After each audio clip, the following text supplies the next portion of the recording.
Hello and welcome to the second episode of Let's Learn for PT3 Mathematics, and we'll be going through topical analysis of the real PT3 exam papers, alright, or exam questions. So in the first episode we went through chapter 1, which is round numbers. Alright, number pula is round numbers, right? Or basically I believe it's integers. Alright, now let's look at chapter 2.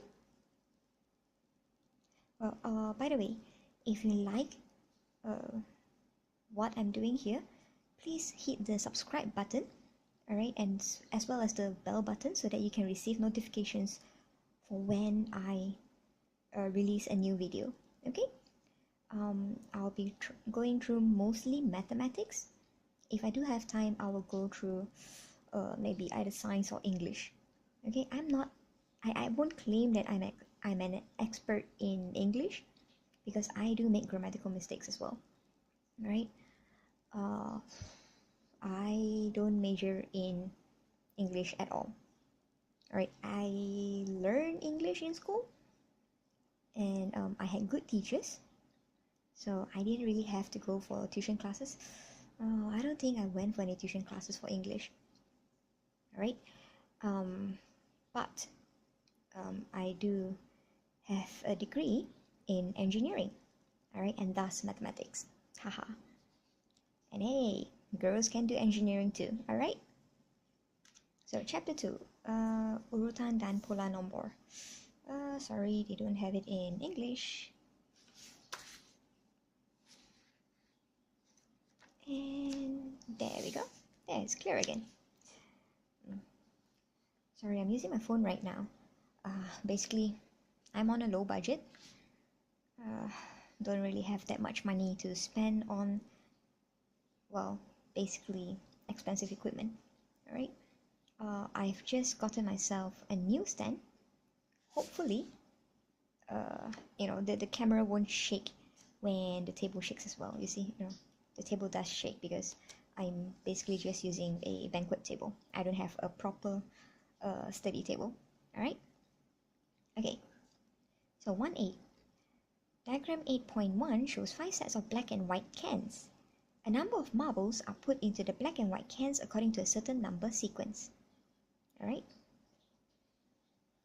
so the number of marbles for the next cans are proportion to the number of marbles in the previous can respectively. Find the values of G, H, and K. So that's for question 1. Alright, so we have 1, 2, 4 and G, 7 and 18, H and 54, 13 and K. So in proportion. It looks like it's plus 3, right? Okay, let's look at black cans first. Alright, so we have black cans and we have white cans. So it's 1 and 2, 4 and G, 7 and 18, H and 54, 13 and K.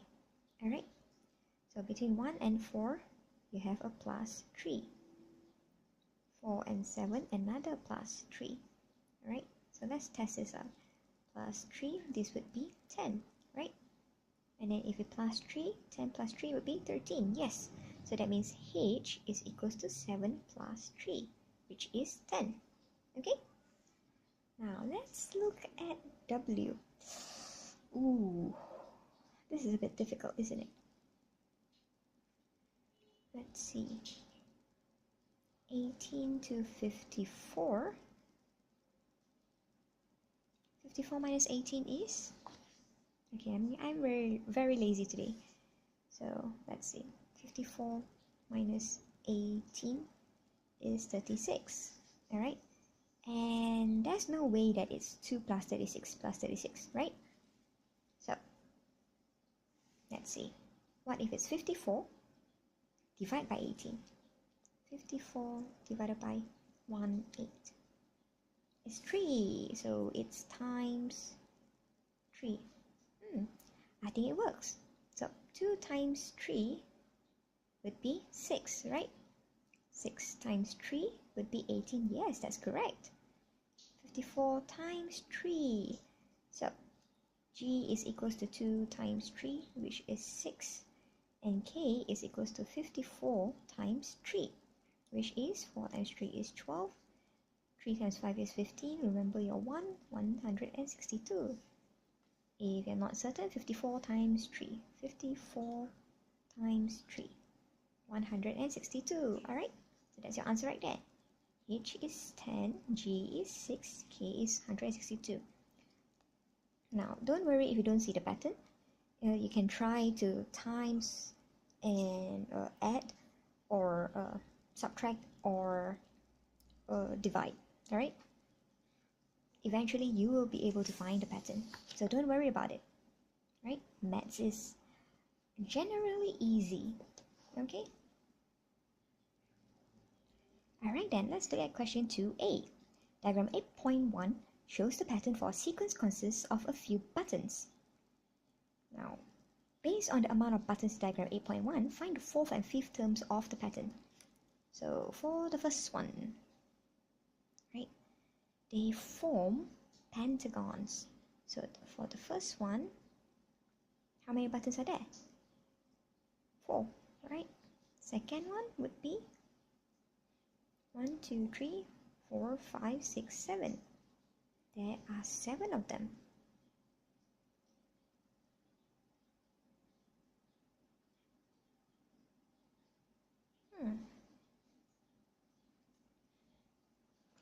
So it looks like it's plus 3. Alright. So the third one, it would be adding another 3. Okay? See? From 4 to 7 is plus 3. There is no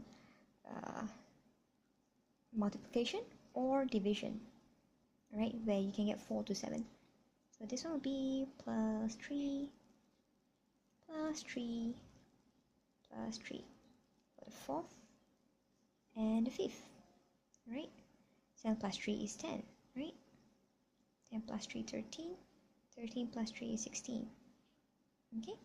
So that's your answer right there. This is the easy part. Now, the hard part, right, let's see. Okay. The hard part would be getting the general formula. So you can see plus 3 plus 3 plus 3, right? So, for term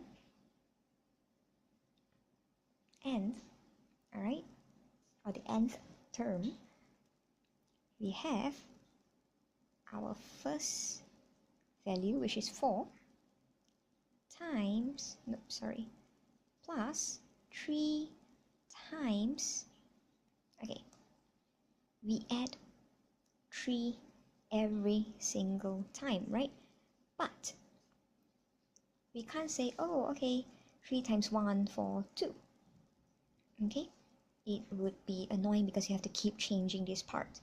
But to make it into a general term, we can say because this is your nth term, right? N is equals to 2. But you are only adding 3 once, right? But when it's the third term, you're adding 3 twice. You see the pattern there? So it's n minus 1. Easy. Just minus 1. And you can see, fourth one, I add 3 how many times? 3 times. 3 times 4 minus 1, 3 times 3. Done. Alright? So, this one, they are testing you for this term right here. Okay? So for the 8th term would be 4 plus 3 times 8 minus 1. Okay? So it's 4 plus 3 times 7. What's 3 times 7? 21, right? This is 4. Add them up, becomes 25. Alright? Now, as a last resort, you can keep doing this all the way to the 8th term. Alright?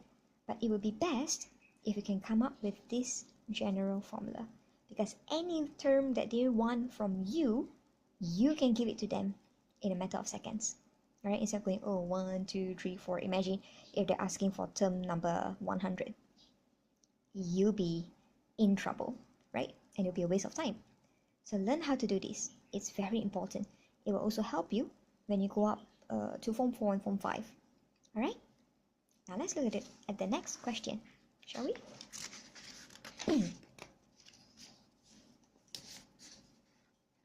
Alright then, question number 3. Oops.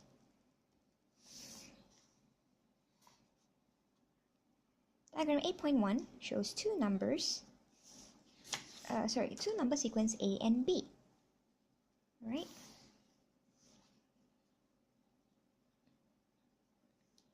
Fill in the box with correct answers to complete the sequence. So for sequence A and sequence B, from A is from 5 to 9. So this one will be plus 4, right? So if I plus 4, 9 plus 4, 13, right?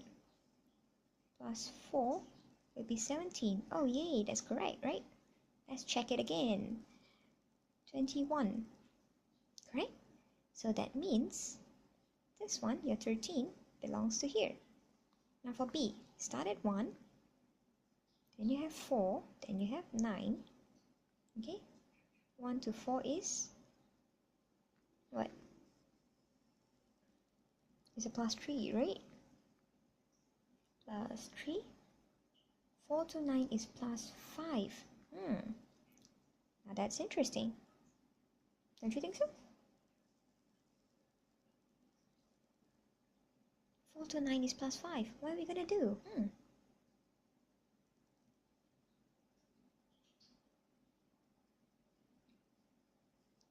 So that means this, you see, it's all odd numbers, right? Plus 7 plus 9. 3, 5, 7, 9. Okay? So 9 plus 7 is 16. 16 plus 9 is 25. Alright? Now let's double check the answer. Question number 3.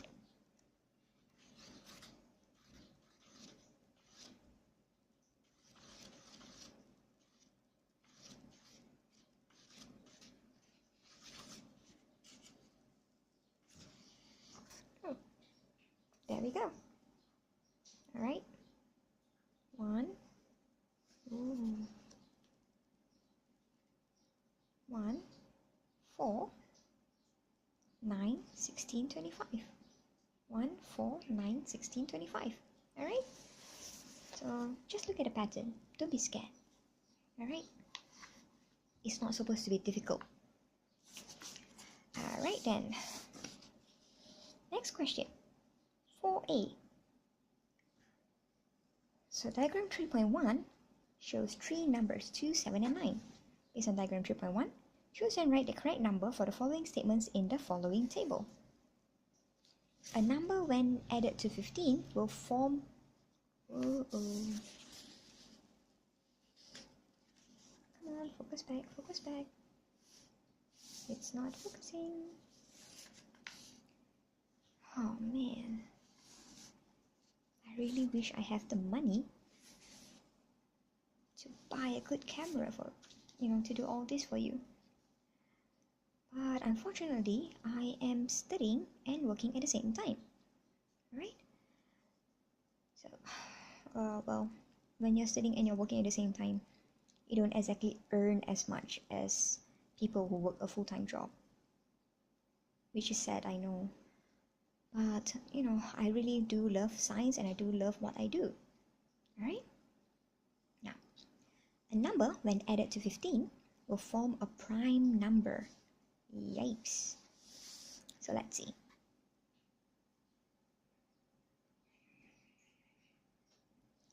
If it's 15 plus 2, you get 17. Is that a prime number? Yes. 15 plus 7, is that a prime number? Don't think so. It's an even number, right? 15 plus 9. What do you get? 4. 24. Is that a prime number? Nope and nope, right? So the answer up there is 17. Okay, and for part B, this number is not a prime number. So this would be for B, these two, 22 and 24. It's for B, that's it. Alright, now arrange all the numbers in diagram 3.1 to form the largest even number. Now what happens when it's an even number? Right, you have three numbers. You have 2, you have 7, and you have 9. Right? So even number, that means your ones must be a 2. Now you want to have a largest even number, largest. So your largest number must be at your largest position, which in this case is hundreds, 9. So all you have left is 7. So your answer is 972. Alright? Don't worry about it. It's all logic. Okay? Now, question 5. Diagram 1.1 shows the factors of 20. Fill in the circle with the missing factors of 20. Alright then. So factors of 20. I always love this technique. 1 times 20. Right? 2 times 10. 3 cannot. 4 you can. 4 times 5. So 1 is done, 20 is done, 10 is done. So you have 3 more. 2, 4, and 5. That's it. And you get your 3 marks just like that. Oh, so easy. Right? Now let's look at question 6. Diagram 1.1 shows the factors of 30. Fill in the circle with the missing factors of 30. Again, why do I love this technique? 1 times 30, 2 times 15, 3 times 10, 4, no, 5 times 6. The reason why is, you see, this is 1, 2, 3, and 5. And when do I know that I should stop? When the next number is either found here or is bigger than the number here. You see, this is from largest to smallest, right? 30, 15, 10, 6. So I go one by one. 1, can I divide by 1? Yes. Can I divide by 2? Yes. Can I divide by 3? Yes. Can I divide by 4? No. Can I divide by 5? Yes. What's the number? 6. Now, if I divide by 6, it will be 6 times 5, which is redundant because I already have it here. Right? I don't need 6 times 5 because I have 5 times 6. It's the same thing. Right? Your 6 and 5s are the factors. You already have it. You don't need to do it again. So if you do it this way, in this manner, right, you can arrange your factors from smallest to biggest or biggest to smallest, however you need it. Alright? So over here, I know 1 is given, 6 is given, 30 is given. So I have 2, 3, 5, 10, and 15. I have 5 choices to write in there. Alright? Now, to play it safe. It's alright then. Yeah.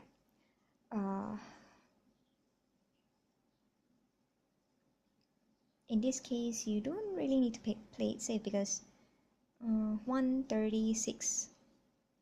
You can do it as well. So 1 times 30, right? 6 times 5. You can write your 5 here. Then the 2. You can have 2 times 15 or 3 times 10. It's alright. Okay? Some examiners, they might not accept if it's jumbled up, but they should accept it because they are only asking for missing factors of 30. Right? And there are more factors for 30 than the space that is given here. Okay? Alright, question 7. Again, free 3 marks for you. So diagram 1.1 shows the factors of 18. Fill in the circle with the missing factors of 18. So again, 1 times 18, 2 times 9, 3 times 6. Can I do 4? No. Can I do 5? No. I already have 6 here, so I know that I should stop. Alright? So they have given me 1, they have given 6, they have given 18. So the other 3 spots, 2, 3, and 9, done. 3 marks in your pocket, just like that.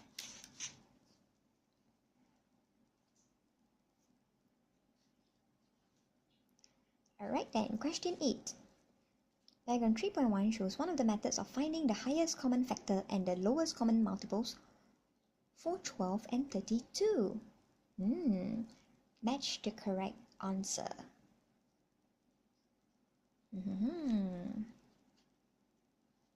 So you have, okay, this technique, divide by 2, you have 6 and 16, right? 2, 3, and 8. Now because this is odd, this is even, you can't divide it anymore, right? So is it largest common multiple or highest, lowest common multiple or highest common factor? 2 times 2 equals to 4. And this is your highest common factor. Why is that? Because you're dividing it. Alright? You're not multiplying it, you are dividing it. So that's why it's highest common factor. Okay? Now, difference between two prime numbers is 9. Write the two prime numbers in the following boxes. So prime numbers, we have 1, 3, 5, 7, not 9. Whoops, I forgot 2. 2. Okay. 1, 2, 3, 5, 7, not 9, not 10, 11, 13, not 15, 17, 19, not 20, 21. We have 23. So difference is 9. This should be enough. Let's see. 11 minus 2 is 9. So you have 2 and 11. That is it. Done. Right? So you are being asked to write the two prime numbers in the following boxes. So 11 minus 2 equals to 9. Child's play. Alright? Okay then. Let's look at the last question. Okay. Let's see. Diagram 3.1 shows the multiples of 3 and multiples of 6. Okay. State the first two common multiples of 3 and 6. So, first one would be, remember, 6 times 1 is 6. 3 times 2 is 6. First two common multiples. 6, not 9, but the next one is 12. Okay? So what's the lowest common multiple of 3 and 6? This would be it. Because 6 times 1 is still a multiple. Alright? Now, tick for the correct factors of 56. What do you think it will be? Can we divide it by 7? Yes!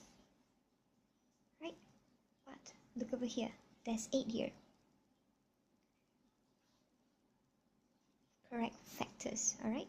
So take 7 because 56 divided by 7 is 8. But we know that 8 is 4 times 2, right? It's a multiple of 4. So that means 56 can be divided by 4 as well. Don't believe me? You can do this. 56 divided by 4. What's your answer? 14. There. So you take 4 and you take 7. Right? And that is the end of chapter 2. Right? Now who says that revision is difficult? It's actually easy if you know what to do. Okay? So I hope that you have learned something from here. And I really do hope that what I'm doing in this channel will help you in your studies and maybe in your life as well. Alright, maybe in the future I might be doing something else. I'll just add in more things and hopefully that will help you as well. Okay, so please remember to subscribe and click the bell button to receive notifications for any new episodes. Alright, and I hope to see you soon. And especially in the next episode. Alright? Study well I hope you score in your mathematics.